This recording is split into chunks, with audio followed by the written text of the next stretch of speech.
नमस्कार, मैं Shashi Kumar Keswani the informative observer के लिए भोपाल के ऐतिहासिक होटल जहानुमा पैलेस में हूँ, जहाँ ऐतिहासिक शहर पुरानी दिल्ली का खाना बनाने के लिए विशेष तौर से दिल्ली से शेफ़ ओसामा आए हुए हैं। ओसामा कई सालों से ये काम कर रहे हैं। इनकी मदर ये काम करती थी, अब इनकी वाइफ इनके साथ में शरीक हयात साथ में काम करती हैं। तो ये खाना जो है वो खाना है जो घरों में पकाया जाता है। आमतौर पे बनाना कहते हैं, लेकिन असल में खाना पकाया जाता है। तो इनने क्या क्या खाना पकाया है यहाँ पे, आपको क्या स्वाद मिलेगा भोपाल को, ये आप देखेंगे भी और उसकी कहानी भी सुनेंगे। दिल्ली में खाने के किस्से कहानियाँ बहुत रहते हैं, वो किस्से कहानियाँ भी सुनाते चलेंगे ओसामा जी मेरे को साथ में। ओसामा जी क्या क्या है ये बता दीजिए। देखिए, स्टार्टर्स में ये हमने एक फ़िश का टिक्का किया है जो पुरानी दिल्ली में बड़े सरसों के तेल में बनाया जाता है। तंदूर का बहुत इस्तेमाल होता है। तंदूरी फ़िश टिक्का है। एक चपली कबाब में खड़े कीमे के मसाले पड़े हैं, खड़े मसाले बने हैं और कच्चे कीमे में इसको बनाया जाता है। फिर पुरानी दिल्ली का सबसे फेमस चिकन फ्राई। आप जामा मस्जिद आएंगे तो एक डिश जो आपको ज़रूर खानी है वो चिकन फ्राई है। बहुत क्रंची और जूसी होता है ये चिकन फ्राई है। वेजिटेरियंस के लिए ये एक दही इंजीर के कबाब हैं, जहाँ इंजीर को दही के साथ पीस के फिर उसकी एक पैटी बनाई जाती है। पीली मिर्च का पनीर टिक्का है और साथ में मेवे मावों के कबाब हैं। ये सारी वेजिटेबल्स के साथ खोया, पनीर और ड्राई फ्रूट्स के साथ बनाया जाता है। उसके बाद हमारा ये मेन कोर्स है। मेन कोर्स में हम ये तवा कल्चर पुरानी दिल्ली में बहुत मशहूर है, तो तवे के लिए हमने ये आप यहाँ आ जाए, यहाँ से बता जी जी तवे के लिए ये कीमा कलेजी हमने यहाँ बनाया है जो आप पराठे के साथ एंजॉय करेंगे। और पुरानी दिल्ली में बहुत ही मशहूर जो शादियों में बनता है देगी कोरमा, वो ये मुर्ग का। मुझे एक बात बताइए, दिल्ली रंग बदलती रहती है। मैंने दिल्ली को, पुरानी दिल्ली को देखा है, 15 अगस्त पे आसमान दिखाई नहीं देता, पतंगे दिखाई देती हैं। इतनी पतंगे होती हैं। दिल्ली को मैंने देखा है रमज़ान के महीने में महसूस होता है कि रमज़ान है। जी जी नवरात्रों के टाइम पे महसूस होता है नवरात्रे। हर फेस्टिवल पे रंग बदलती है। लेकिन ये शादियों में जो खाना होता है वो क्या खास होता है? जैसे आपने बताया ये खास रहता है। ये तो मैंने हर शादी में दिल्ली की में देखा है, बड़ी से बड़ी और छोटी से छोटी शादी। क्योंकि इसको बनाने वाले ख़ास लोग हैं। एक आम जो कमर्शियल रेस्टोरेंट में खाना बना रहे हैं वो ये खाना नहीं बनाते, वो कुक्स नहीं है। ये खाना बनाने वाले ख़ानदानी बावर्ची हैं जो 4th जनरेशन 5th जनरेशन खानसामा है।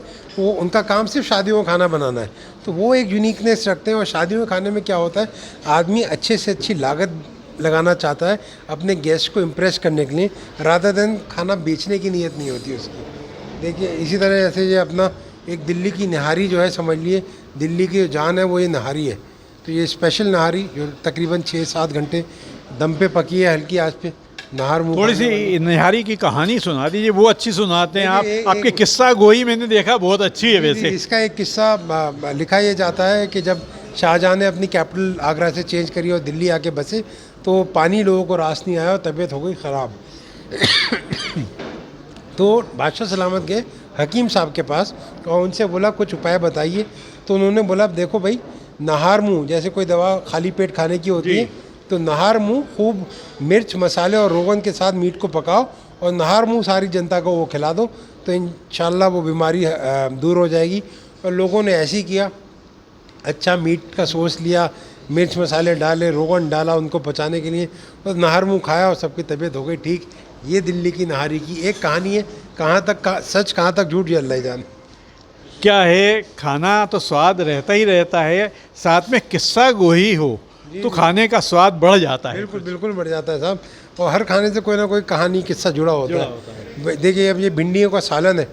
आमतौर पे घरों में मसाले की भिंडी बनती है, लेकिन जब आप एक होम स्टाइल में हमारे यहाँ पुरानी दिल्ली में एक सालन बनाते हैं जहाँ कच्ची भिंडी का इस्तेमाल होता है। वही अरबी का कलिया है, कच्ची अरबी। अब पंजाबी जो लोग होते हैं वो इस अरबी को फ्राई करते हैं।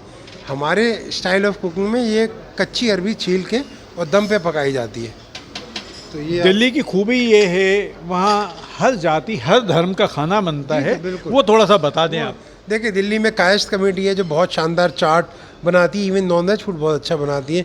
दिल्ली में पार्टीशन के बाद पंजाबीज आए, पेशौरी लोग आए, उन लोगों का खाना अपने आप में एक बटर चिकन, तंदूरी चिकन बहुत जायकेदार चीज़ है। जो पुरानी दिल्ली के पुराने रहने वाले हैं वो तो अपना खाना बना ही रहे हैं। तो और सरदार बहुत ज़्यादा है और काफ़ी सारे वेजिटेरियन होते हैं। तो पुरानी दिल्ली का खाना ना समझ लिया, मैं कहता हूँ हिंदुस्तान का बेस्ट खाना अलग अलग शहरों से आके पुरानी दिल्ली में मिल जाता है आपको। शेफ़ क्या है, पैदाइशी रामपुर के हैं? नहीं, मैं पैदाइशी दिल्ली का हूँ। अच्छा। मेरे वालिद और वालिदा जो हैं दोनों रामपुर के। मैं पहला था अपने ख़ानदान में जो पुरानी दिल्ली में पैदा हुआ। और बताइए। ये दाल देखिए, दाल आमतौर पे आप खाते, लेकिन ये चने की दाल का भरता है। दाल को पीस दाल का भरता है ये? दाल का भरता है। ये बड़ी यूनिक डिश है, आप तो और कहीं नहीं खाई होगी, ये ज़रूर ट्राई कीजिएगा। और देखिए पुरानी दिल्ली में कोई दोपहर का खाना जो one of the most popular है वो ये कड़ी होती है। अच्छा। ये पंजाबी कड़ी समझ लीजिए आप, बेसन के साथ बनाई गई और फुल्कियाँ डाल के उसको बनाते हैं पकौड़ों के साथ। ये है माश की दाल है, वेज पुलाव है। तो ये पूरा हमारा वेजिटेरियंस के लिए बहुत बड़ा स्प्रेड है और साथ में नॉन वेज खानों का भी स्प्रेड है। दिल्ली की जितनी कहानियाँ हैं, दिल्ली अपने आप में जिस तरह का इतिहास समेटे हुए है, उस तरह से खाने का एक लंबा इतिहास है। खाने का इतिहास तभी आप समझ पाएंगे जब इसका आप स्वाद लेंगे, और वो स्वाद भोपाल वालों के लिए 21 तारीख से 24 तारीख तक के लिए भोपाल के जहानुमा पैलेस में मैं Shashi Kumar Keswani, the informative observer के लिए।